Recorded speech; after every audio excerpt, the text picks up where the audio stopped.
Hey, what's up, folks? This is Tony Brewer. You're listening to or watching, as the case may be, Cogitations. Cogitations is the podcast where we think about things, we contemplate them, we turn them over in our minds, and then we discuss them. Daniel chapter 7, verse 28, Daniel writes, "Hitherto is the end of the matter. As for me, Daniel, my cogitations much troubled me. My countenance changed in me, but I kept the matter in my heart." Now, we're not going to keep the matter in our heart. We're going to talk about it. And today we're going to talk about Free for All Friday. And the first segment here is going to be about the man of sin, the Antichrist. We're going to discuss the identity of these entities, or entity as the case may be. One of our listeners shared with me an excerpt from a lectureship book, and I didn't write the man's name down. I don't know who this is from. Hold on a second. I may be able to tell you. Nope, I can't because I'm scared it'll kick me out of something. All right, bear with me. We're gonna be eventually cooking with hot butter again. We got to come back. Anyway, if I see the fella in the comment section, I'll ask him to remind me again who this man's name is. Actually, that's crazy. Hold on, where's my phone? I can look it up here. Bear with me. Oh yeah, season 6, episode 66. And we're talking about Antichrist. No, it's not a coincidence. That's the devil working. No, it's not really the devil working. I probably shouldn't joke about that. Um, but it is funny. I did not even think about that, Scott. Hello, Diana Harden. It's good to see you. All right, bear with me, folks. Let me go back here in my private messages and get this. Where is it at? All right. Hold on. Earl Edwards. All right. Um, so the person sent me, he said, not sure if you already have something to talk about for the question and answer, but if you have time, would you be able to discuss Antichrist and the man of lawlessness? And of course, I'm like, yeah, because I like talking about these topics. These topics are very, let me rephrase that. I was going to say these topics are very difficult. They're not difficult. They're just abstract, and there's we're 2,000 years removed, and so it's not really definitive. Like, I can't say, well, the man of sin and the son of perdition in 2 Thessalonians chapter 2 is X, and the Antichrist is X or maybe Y, and I'll die on this hill, and you can't say anything that I think would change my mind. I will tell you that I'm pretty passionate about the conclusions that I've drawn on this, and they have been informed by a person that did a lot of study on this, but I've looked at everybody. Like, I've read Wayne Jackson in detail. I've read the denominational scholars on this just to understand what they teach.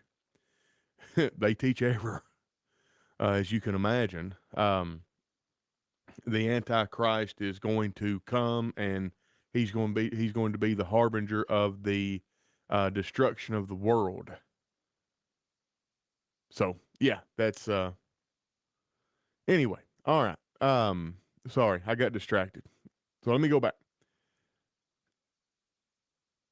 Oh, never mind. Sorry. Listen to this. Here's my response. I absolutely would. This is a good topic. Two topics, really, I think. But yes, I shall. I shall. Thanks so much. No problem. Thank you. And then I reply, "You're welcome." Then I say, B.J. Clark wrote a paper on the identification to the man of sin or the son of perdition from 2 Thessalonians. He has an interesting take on it that I believe is right. If I can find it, I'll send you the paper that he wrote. It's a good read. I've got a couple of terabytes of digital resources. I can't find that paper anywhere. I don't know where it is. I've put it somewhere and I've tagged it in some way, and I can't find it. But I will eventually find it because I'll run across it from time to time when I'm looking for something else. Anyway, so here's his reply. He says, "Thanks, I appreciate it. Have you read Earl Edwards' in Truth for Today commentary on the passage?" he makes some good points also, and I've never read that I know of. I may have read it for an assignment in school.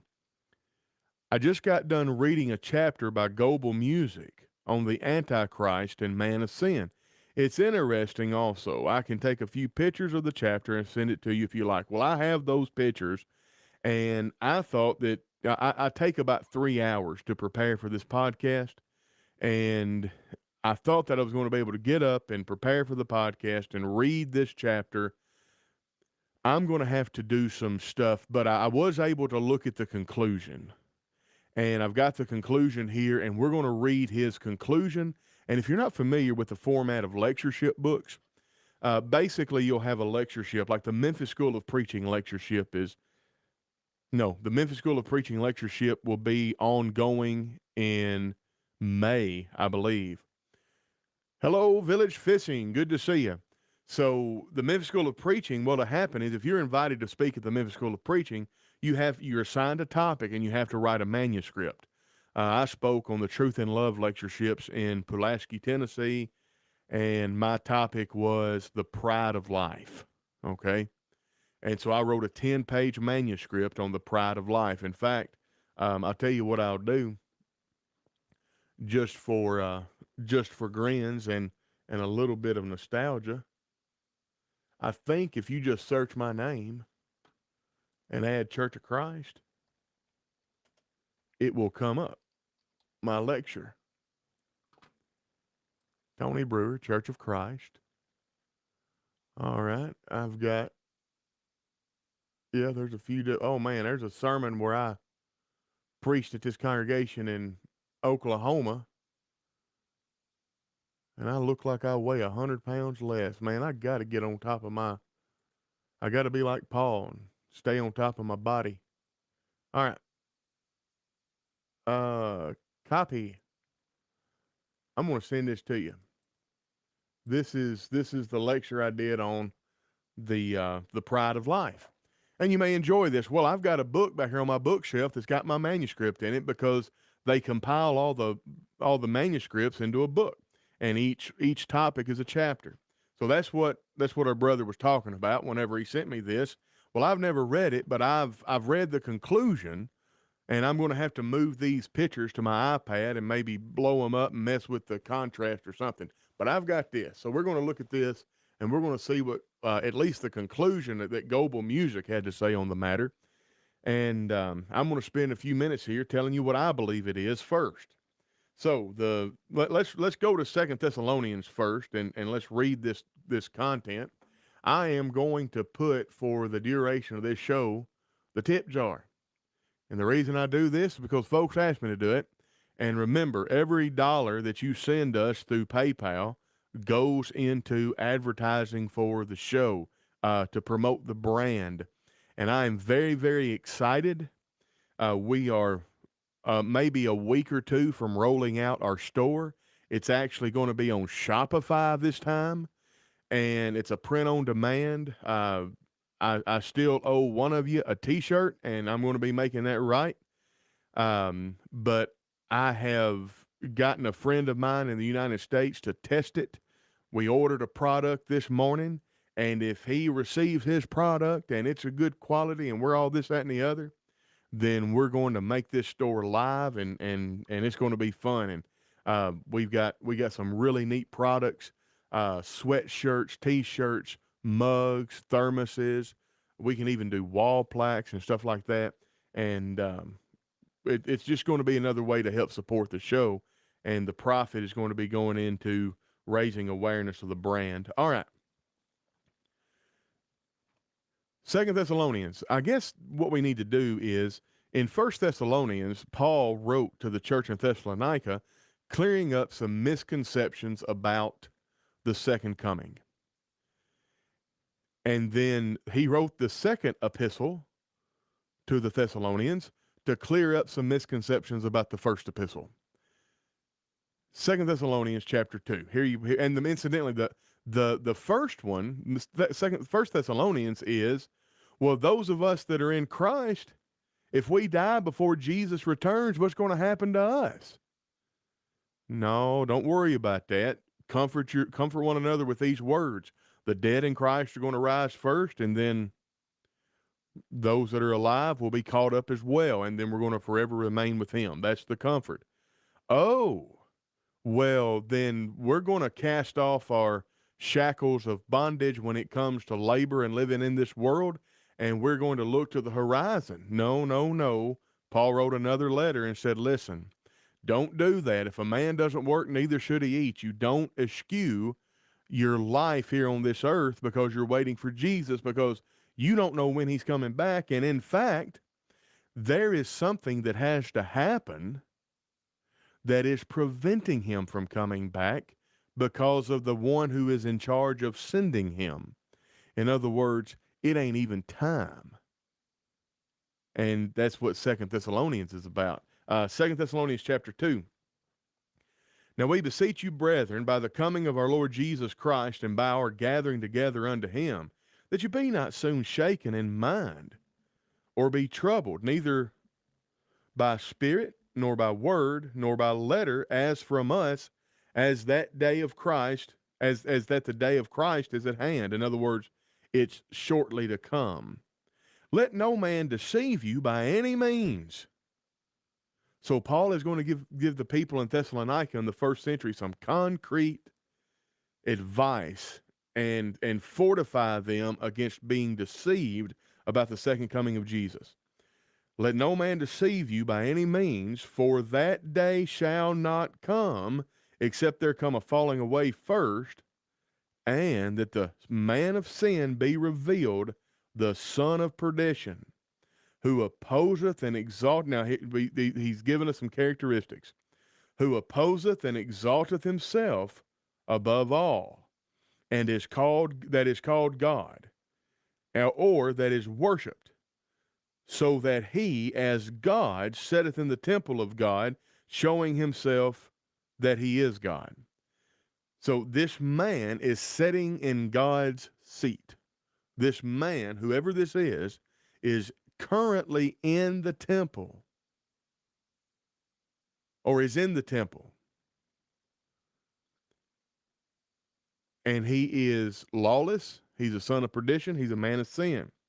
And he's exalted himself, and he is opposing all that is God, or all that is worshipped by God, or all that is or that is worshipped.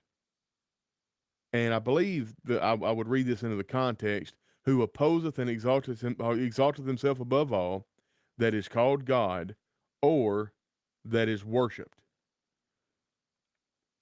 Anything that is called God or that is worshipped, he opposeth. Now, the idea of something that is worshipped, he if it's worthy of worship, then it's deity. And I believe this is Paul just being he's covering all the bases here. Now, let's keep going.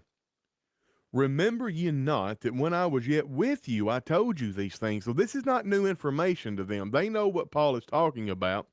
And I will put forth here that in verse 5 is the reason that you and I are never going to know beyond a shadow of a doubt the identity of the individual or phenomenon in this chapter.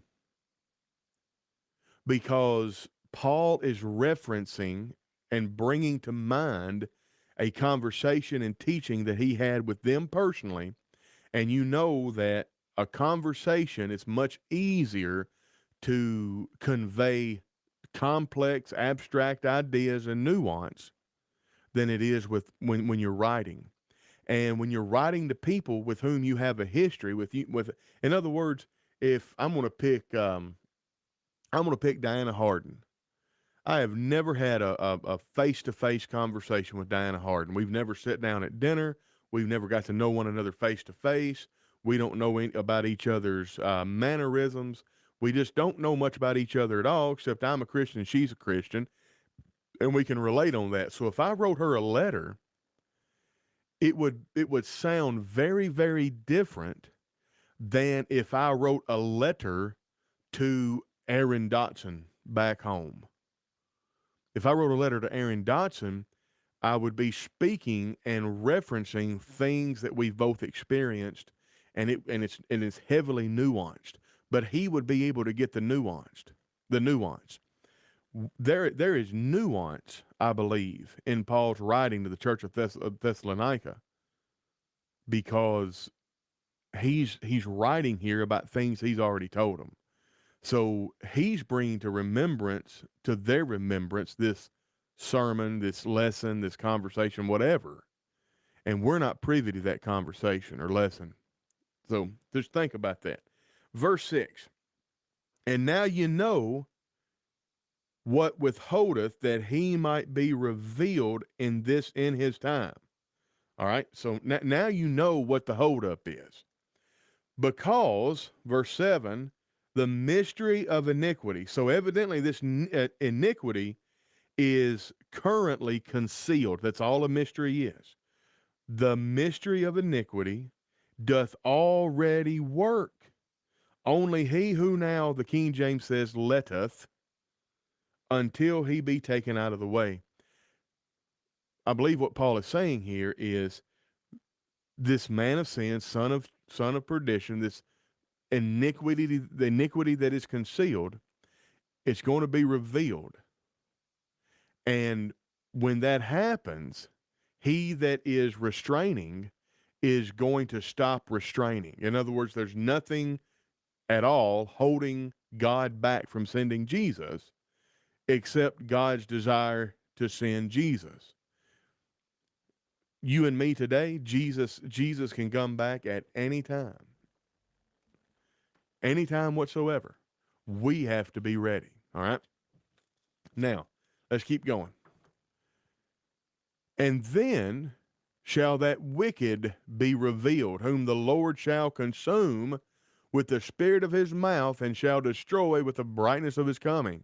Even him whose coming is after the working of Satan, with all power and signs and lying wonders, and with all deceivableness of unrighteousness in them that perish, because they receive not the love of the truth, that they might be saved. And for this cause. So because of all this, God is sending a strong delusion that they might believe a lie, that they all might be damned who believe not the truth, but had pleasure in unrighteousness. But we are bound to give thanks always to God for you, brethren, beloved of the Lord, because God hath from the beginning chosen you to salvation through the sanctification of the Spirit and belief of the truth, whereunto he called you by our gospel, to the obtaining of the glory of the Lord Jesus Christ. Therefore, brethren, stand fast and hold the traditions which ye have been taught, whether by word or our epistle. Now our Lord Jesus Christ himself, and God, even our Father, which hath loved us, and hath given us everlasting consolation and proof, and good hope, rather, through grace. I don't know why I said proof. Comfort your hearts and establish you in every good work.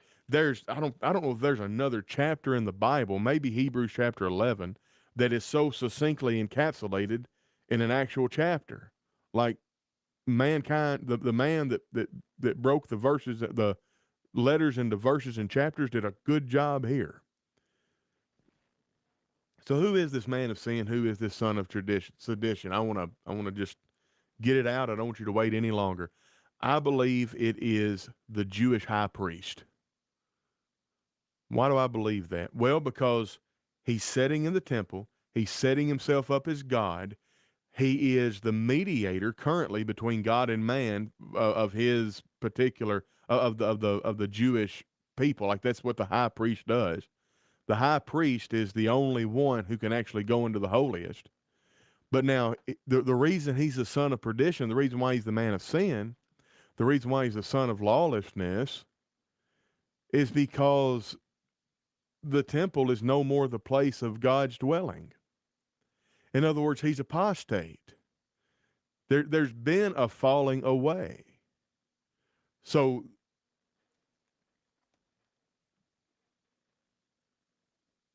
let no man deceive you. We're going to go back and read a little bit. I'm going to offer some running commentary. For that day, that's the second coming, shall not come, except there come a falling away first, and that man of sin be revealed, the son of perdition. Now, I appropriated language here, falling away. there's a formal falling away that's going to take place. It took place in the first century. And I've got to tell you, there's smarter men than me, and they talk about this falling away. And I don't know exactly what Paul's talking about here. It could mean that there's a falling away of Christians, and I lean toward that because of what I read in Hebrews chapter, or with just Hebrews, the book, because the way I teach Hebrews is that Hebrews was written and delivered with some haste to the Jewish Christians in Jerusalem in the interim time that Vespasian and Titus, the abomination of desolation, returned to Rome. Vespasian was coronated, and Titus was sent back to destroy the temple. I believe a falling away took place there. Well, why? Well, because they said Jesus prophesied that the abomination of desolation was going to be the harbinger of the destruction of Jerusalem. And the abomination of desolation showed up, didn't do the job, left, and now y'all are reproachful because Jesus had a failed prophecy, and therefore he's not that prophet from Deuteronomy chapter 18. Well, there's just one problem. Jesus explained on earth that there's going to be a reprieve for the people of God. And so the book of Hebrews was written to tell Christians in the city to get out of the city. We have here no continuing city. Go outside the city bearing the reproach of Christ. So now we have this falling away because many Christians fell away. And according to Hebrews chapter 6, if you fell away during this time, you were not going to take heed unto the signs and remove yourself from the city, and you'd die in the destruction of Jerusalem. And it would be impossible to restore you unto repentance once you've tasted of the heavenly gift and all that good stuff. So anyway, I think that's what the falling away is, because the falling away, the revealing of the man of sin, the son of perdition, and God consuming him with the spirit of his mouth and destroying him with the brightness of his coming. Well, the description of the destruction of Jerusalem was Jesus coming in punishment on the Jewish people. And that was spoken into effect by the word, by the Spirit of God's mouth. It makes sense to me. And so the man of sin, the son of perdition, is the Jewish high priest. Because, and let's keep going. So he sets himself up showing that he is God because he's crooked and he's taking worship, and he shouldn't, because nobody's supposed to come to the temple and worship. Remember John chapter 4. Verse 5. Remember, we talked about this while I was with you. So Paul doesn't have to be like ultra hyper fixated and focused. He just has to speak to them as people who are familiar with the concept. Verse 7, because the mystery of iniquity that is revealed, it already works. Well, the Jewish high priest was working already in the world. And only he who now restrains will restrain until he be taken out of the way. So once the Jewish high priest is taken out of the way, in other words, the temple is destroyed, there's no more priestly line, there's no more references to the genealogies and all that. A Jewish person in AD 100 could not prove which tribe they were from. And even if they could prove they were of the tribe of Levi, they have no place to do liturgical service and worship to God, because the Temple Mount was razed to the ground, no stone left on top of another. And then shall that wicked be revealed, whom the Lord shall consume with the spirit of his mouth, and shall destroy with the brightness of his coming. It may be that many people in the world thought that Christianity was just another sect of Judaism, and thought that the high priest standing in the temple was actually legit, and they did not believe he was wicked until the destruction of Jerusalem. And then they said, oh, well, then he was revealed to be false and wicked, because the God of heaven and earth would not allow, like, nobody's able to come against the temple. The only time the temple has ever been threatened is whenever God is doing it through an entity to punish his people. So that man of sin, that wicked, that mystery of iniquity is revealed at the destruction of Jerusalem. Even him whose coming is after the working of Satan with all power and signs and lying wonders.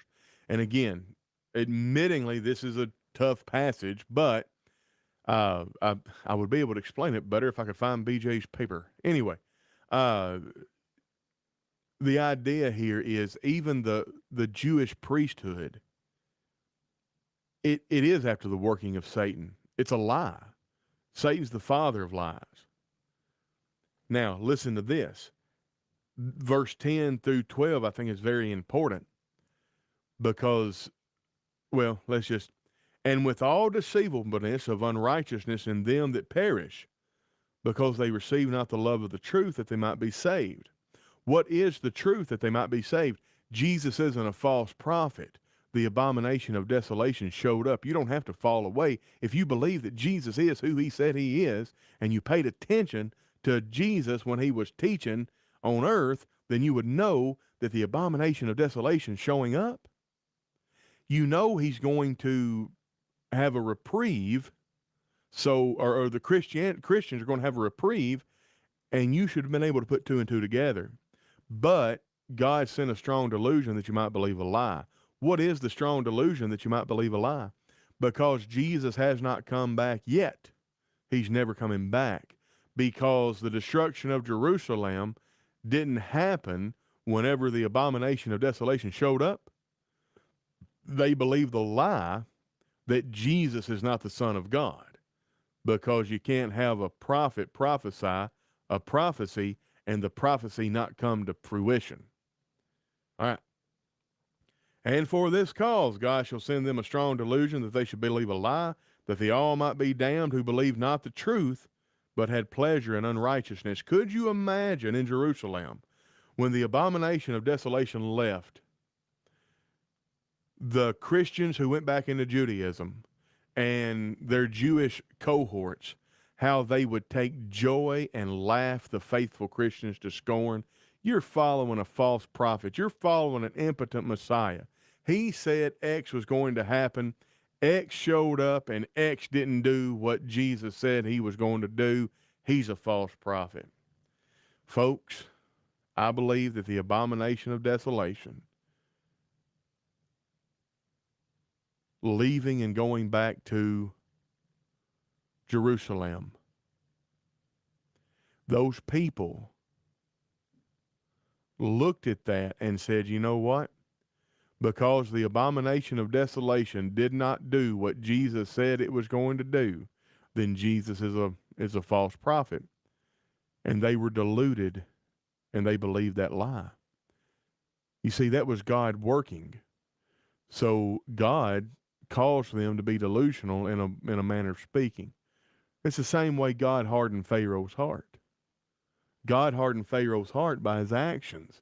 Pharaoh, and you can go look at the verses there, Pharaoh hardened his own heart. Now,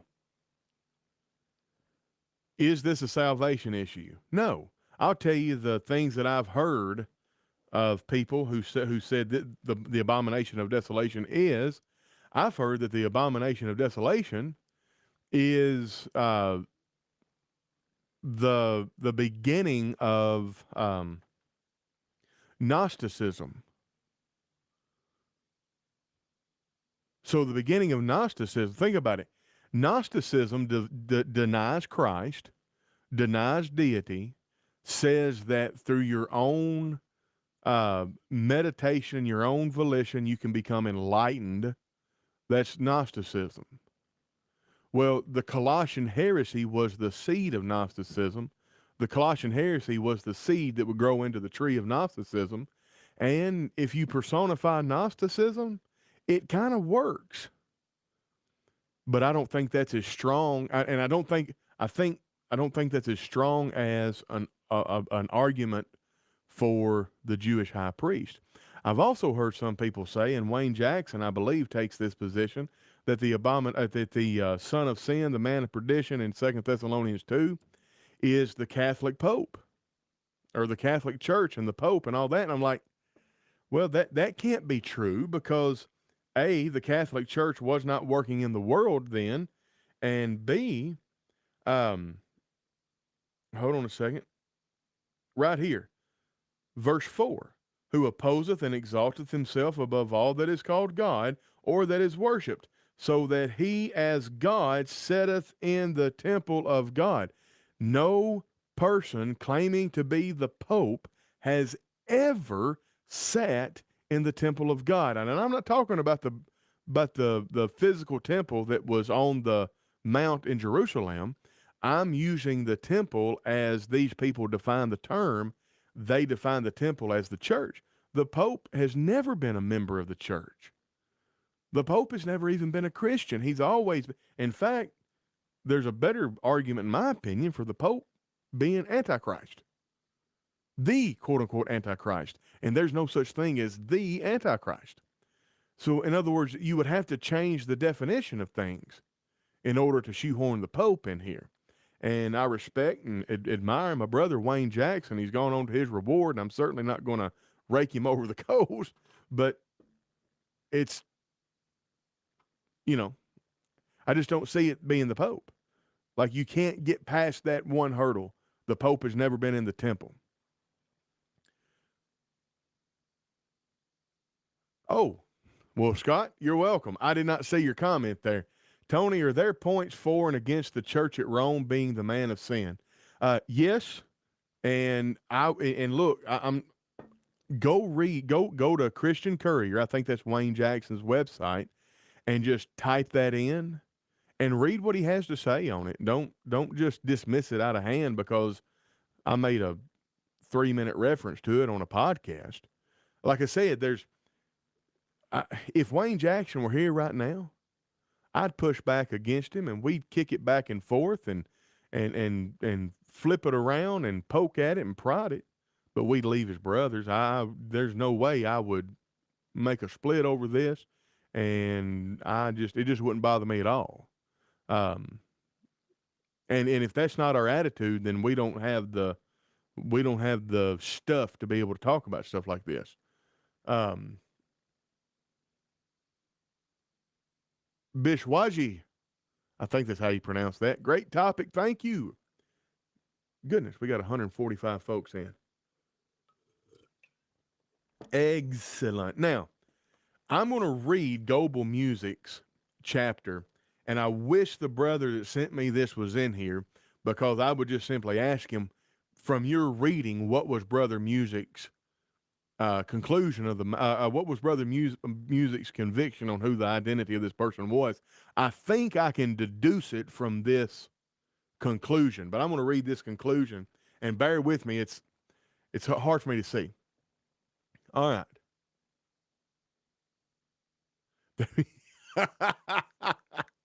Yes, there was. Whoo. Could you imagine? Think about, now listen, I get political and I ain't scared to do it. Don't you long for the days whenever we had a president as morally upright as Bill Clinton? Is that not a sad commentary on the decline of morality in Western culture in the United States? That we long for the days whenever there was so little scandal associated with our government. Anyway, yeah, that's okay. I'm done with that. But yes, that's very, okay. Let's read his conclusion. Let us hasten to say that a man who in any way opposes Christ, denies the divinity of Christ, refuses to believe on Christ, and teaches and practices things contrary to the word of Christ is Antichrist, and as such as is following a principle of lawlessness and is to that degree the man of sin. Wherever this principle is found, there is the mystery of iniquity. All organizations, institutions, and practices of men that grow out of the exercises by man or men of this character are developments of the man of sin. To make it clearer, let us state that whenever and wherever men have added to, taken from, changed, perverted, spoken presumptuously, used their tongues, and say, He saith, spoken a vision out of their own heart, and not out of the mouth of Jehovah, make void the word by their own tradition, corrupt it, handle it deceitfully, or go beyond it in any way, there we find the embodiment of lawlessness and the man of sin at work. This will always be the case as long as there are those who deny God's right to govern them and go about to establish their own authority in religion. When a man assumes to be wiser than God, I think we can say he fulfills the statement of setting in the temple of God, showing himself to be God, and exalting himself above all that is called God. It is God's place to make laws for his people. However, this evil principle of lawlessness takes that authority on itself and so changes the laws of God. Let us just go one step further and say that all dissatisfaction among Christians with the laws and appointments as God gave them is a manifestation of the spirit of rebellion against God. Also, all organizations that grow out of such manifestations of the man of sin and the Antichrist. I have not read the entirety of this chapter of this lectureship book, but I think I can deduce from this reading that one of two things are being taught by our brother Goebel Music. And of course, Brother Music has also passed on to his reward. And if I don't ever get a chance to read this chapter, if I live right, I'll be able to ask him one day, because I believe he died in faith, regardless of what I agree with or disagree with in this chapter. Okay.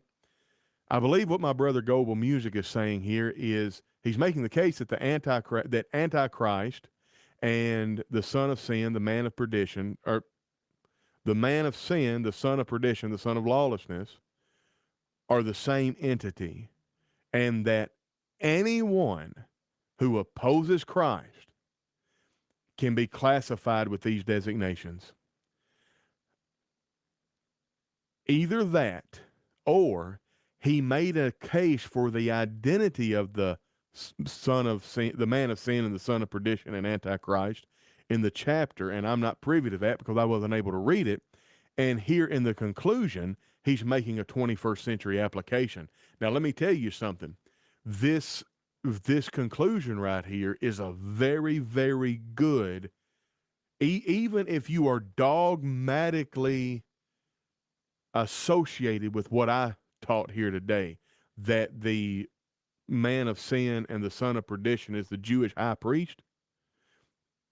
Even if you are vehemently associated and dogmatically believing that what I said is true, this conclusion is a superb 21st century application generally of that text. And that's why I read it in its entirety. And I think that's why God, in his infinite wisdom, decided to use the language that he uses and wasn't very, didn't just spell it out for us. It's kind of like Paul's thorn in the flesh. Why is Paul's thorn in the flesh not identified? Because every one of us who read about Paul's thorn in the flesh, we associate something in our own lives that's a thorn in the flesh. And then we then can get the benefits from that recording of Paul's problem. So what do you think? Do you think I made a good case? What do you think the son of sin, the man of sin, the son of perdition, who do you think that is, or what do you think that is? Let me put the comments back up. All right. Now let's talk about Antichrist. And oh man, we took the whole. guys, we're going to take the whole hour with this. I didn't mean to, but I get kind of passionate about it. I like it. What am I doing here? Oh yeah, I'm doing my trusty rusty e-sword. We're going to do search the New Testament for Antichrist. That's how I type with an index finger. 4 verses, all of them in 1st and 2nd John. All right, little children. It is actually 2 of them are in chapter 2. One of them is in 1st John chapter 4, and one of them is in 2nd John. For many deceivers are entered into the world who confess not that Jesus Christ is come in the flesh. This is a deceiver and an antichrist. So this goes back to Brother Goebel Music's conclusion, and this is why I read that, is because it's a good segue into the identity of Antichrist. Folks, anybody can be an Antichrist. There is never in Scripture any designation, any identification, any reference whatsoever to the Antichrist. In fact, let me hold on just a second.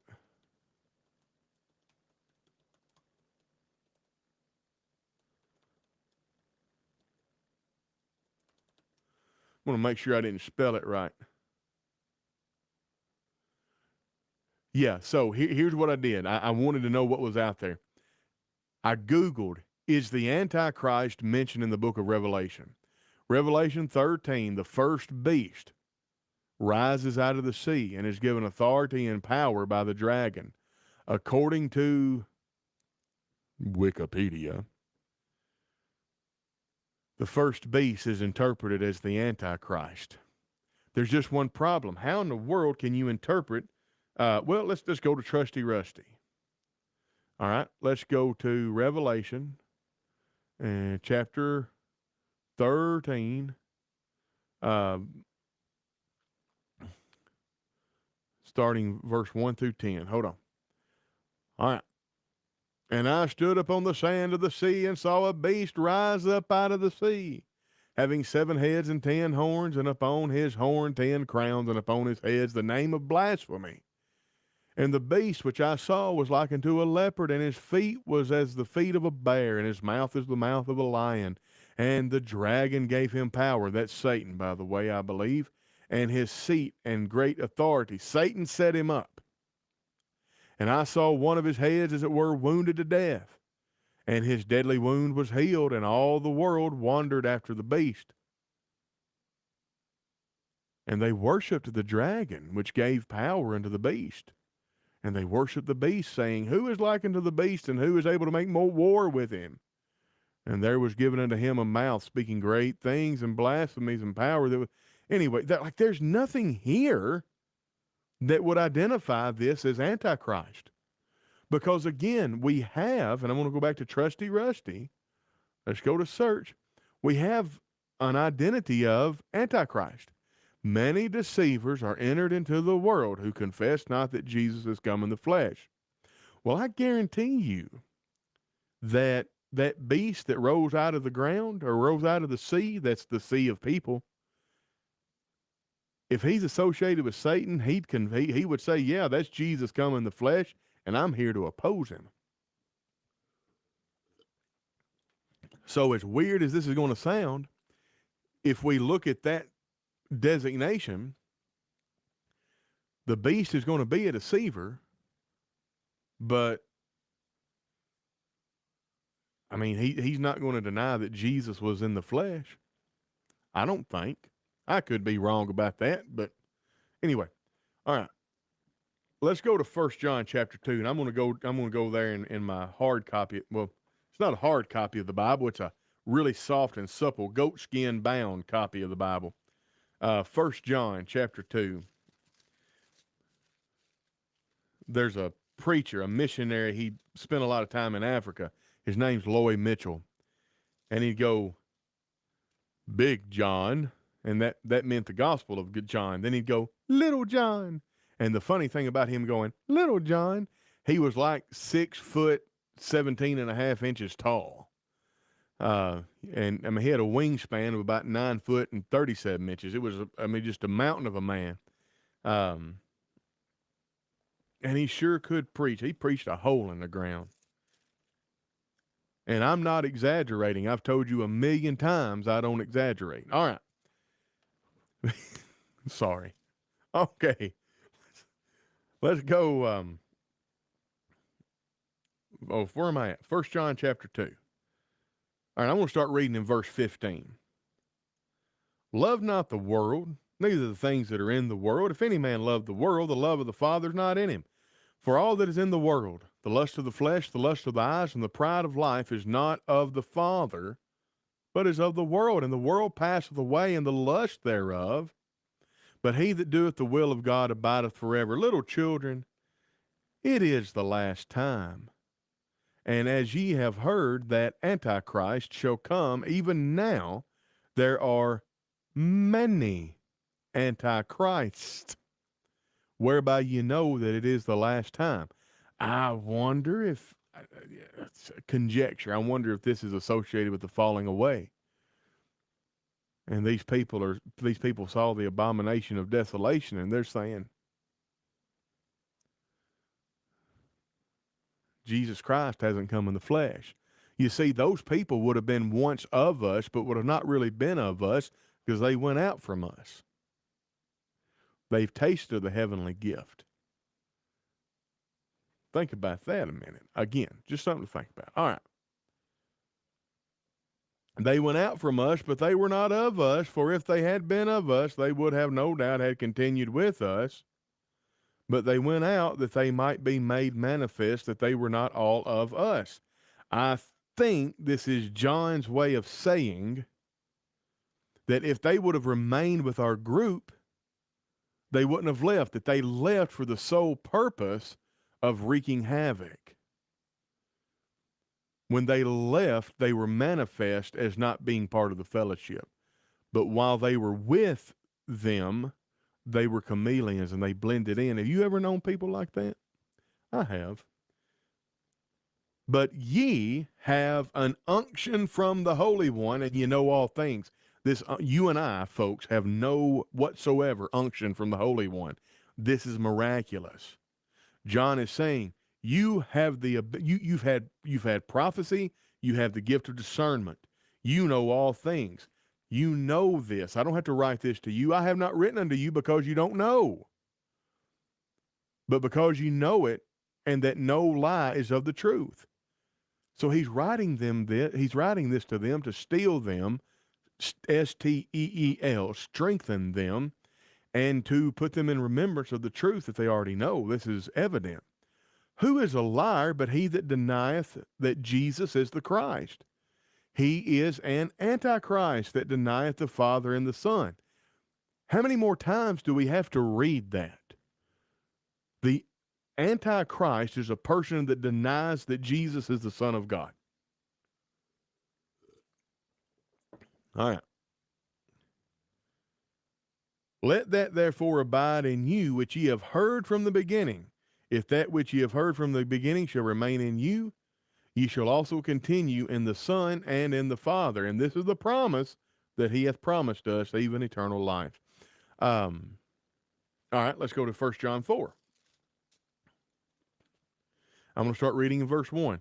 Beloved, believe not every spirit, but try the spirits, whether they are of God, because many false prophets have gone out into the world.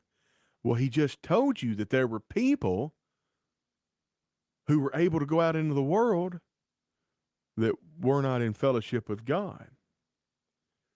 Hereby know ye the Spirit of God. Every spirit that confesseth that Jesus Christ is come in the flesh is of God, and every spirit that confesseth not that Jesus Christ is come in the flesh is not of God, and that is the spirit of Antichrist, whereof ye have heard that it should come. Now listen to it. This is an important part. You got to lean in and listen to this. And even now, already is in the world. Ye are of God, little children, and have overcome them, because greater is he that is in you than he that is in the world. Folks, there's the identity of the Antichrist, And again, how many times do we have to read that definition? If you deny that Jesus is the Son of God, you're Antichrist. And Antichrist was in the world then. We're not waiting on a future coming of the Antichrist. Antichrist was already there. And then I'm going to go back to this picture, and we're going to close the podcast. We may have to do. I don't know what we're going to do. This not a free for all Friday. I'm going to have to change the thumbnail. Well, we're going to have another free for all to make up for this one because I really enjoy the free for alls. But I guess this was kind of like a free for all in that it was a listener request. But anyway, I'm going to read this conclusion again in its entirety, and then we'll close out the show. All right. Let us hasten to say that a man who in any way opposes Christ, denies the divinity of Christ, refuses to believe on Christ, and teaches and practices things contrary to the word of Christ is Antichrist, and as such is following a principle of lawlessness and is to that degree the man of sin. Wherever this principle is found, there is the mystery of iniquity. All organizations, institutions, and practices of men that grow out of the exercises by men or man of the character or men of this character are developments of the man of sin. To make it clearer, let us state that whenever and wherever men have added to, taken from, changed, perverted, spoken presumptuously, used their tongues and say, he saith, spoken in a vision out of their own heart and not out of the mouth of Jehovah, make void the word by their own tradition, corrupt it, handle it deceitfully, or go beyond in any way, there we find the embodiment of lawlessness and the man of sin at work. This will always be the case as long as there are those who deny God's right to govern them and to go about to establish their own authority in religion. When a man assumes to be wiser than God, I think we can say he fulfills the statement of sitting in the temple of God, showing himself to be God, and exalting himself above all that is called God. It is God's place to make laws for his people. However, this evil principle of lawlessness takes the authority on itself and so changes the laws of God. Let us go one step further and say that all dissatisfaction among Christians with the laws and appointments of God as God gave them is a manifestation of this spirit of rebellion against God. Also, all organizations that grow out of such are manifestations of the man of sin and the quote-unquote Antichrist. Folks, that is a wonderful note. We have studied thus far in this sermon. We have studied so far in this podcast, I should say, the man of sin, the son of perdition. Technically, in his context, I believe is the Jewish high priest, and he was revealed and taken away and destroyed and all that good stuff on the destruction of Jerusalem. And for further reading, that wasn't going to happen. Matthew 24:14, the gospel had to be preached in all the world. Colossians 1:23, Paul preached the word to all the world. The gospel had gone out to all the world. So the man of sin is the sign of the readiness of the second coming. And that was revealed, in my opinion, in the destruction of Jerusalem. And then that Antichrist is simply people who deny that Jesus is the Son of God. And they were working in the world.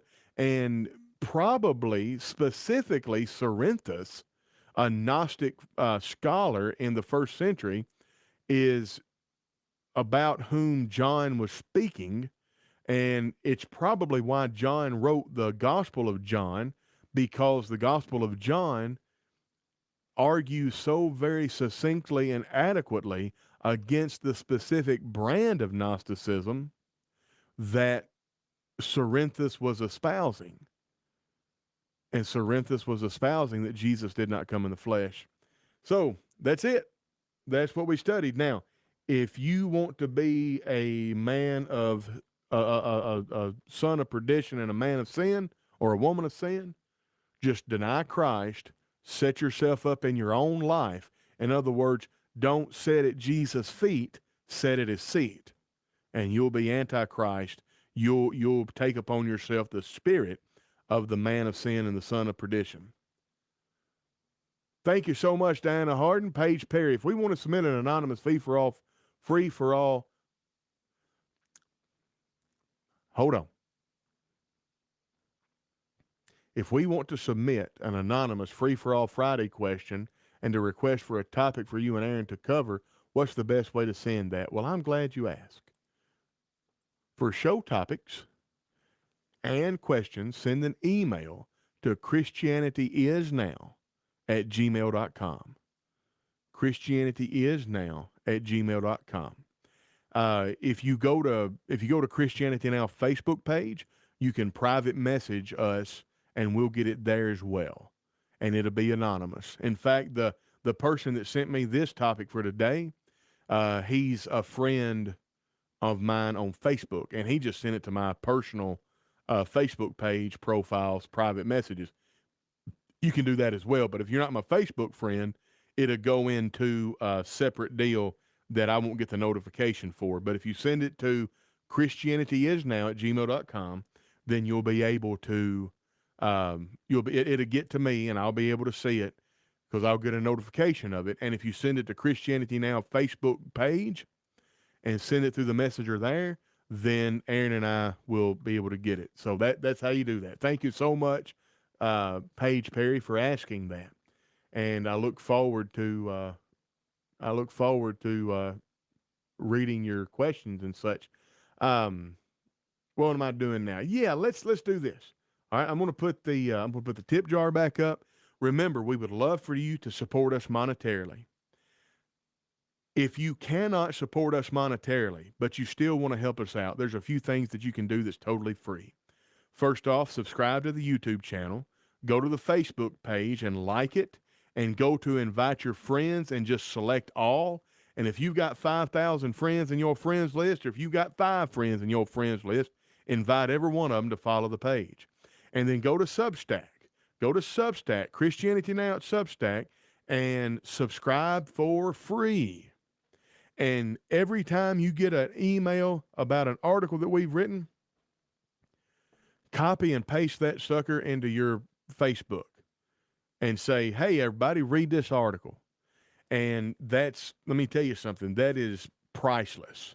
Now, if you say, well, Tony, I'm in a position where I'd like to help you monetarily, nearchurches@gmail.com, PayPal.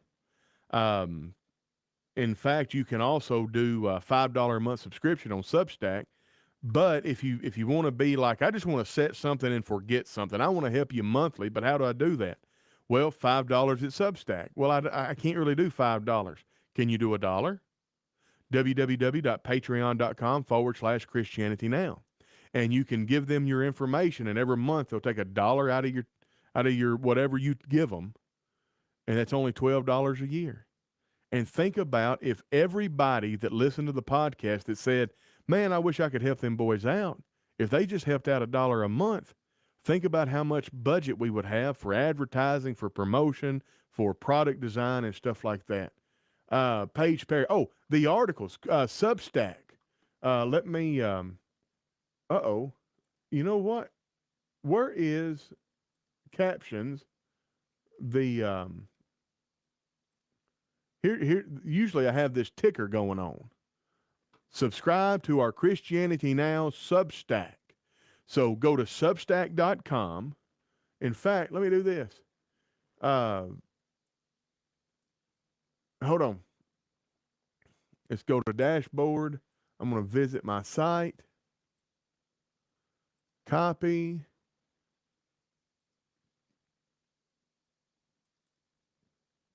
Paste. Boom. All right. Oh, really? Paige Perry. What? See, that good Paige, that's so awesome. I listen to you like at least 3 times a week. Why do I not know all this? Well, probably because you listen to me 3 times a week. And that's so funny because that gets into selective perception, selective exposure. It's science.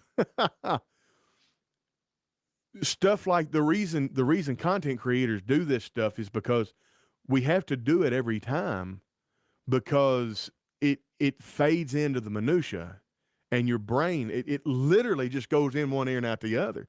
And that's not anything about you. That's everybody. That's why. That's really why, as gospel preachers, when you preach, you know, you tell people what to do to be saved every time you preach. At least I think you should. I try to do that. I don't always do it, but that's why we repeat things. You know, in teachers learn this. The best way for children, adults, anybody really to learn thing. Well, the first thing you do is tell. You teach them, then you repeat the teaching, then you go into the cycle of repetition, repetition, and then you repeat it some more, and that's how you teach. But anyway, awesome. Yeah, and it's not just you. I mean, everybody tunes that info out. So probably about only 5% of the people hear that, because it's just the minutia. All right, folks, y'all have been amazing. Thank you so much. Remember, don't be Antichrist. Don't take upon yourself the spirit of the man of sin and the spirit of lawlessness. Boy, I really like that conclusion by Global Music. He did a good job. And I don't know what his position is exactly on the identity of these. I think I do, but I'm going to have to read his article. And go check out what Wayne Jackson wrote. He makes a pretty good case for it being the Pope, but I think there's one hurdle that he doesn't quite get over. And that's all I've got. God bless every one of you. This has been Tony Brewery with Free for All Friday. Not a Free for All Friday. And we're going to have to figure out what we can do to make it up. God bless you. Remember, subscribe to Podbean, Apple Podcasts, Spotify, and TuneIn Radio for the archive to these podcasts. God bless you, and we'll catch you on the flip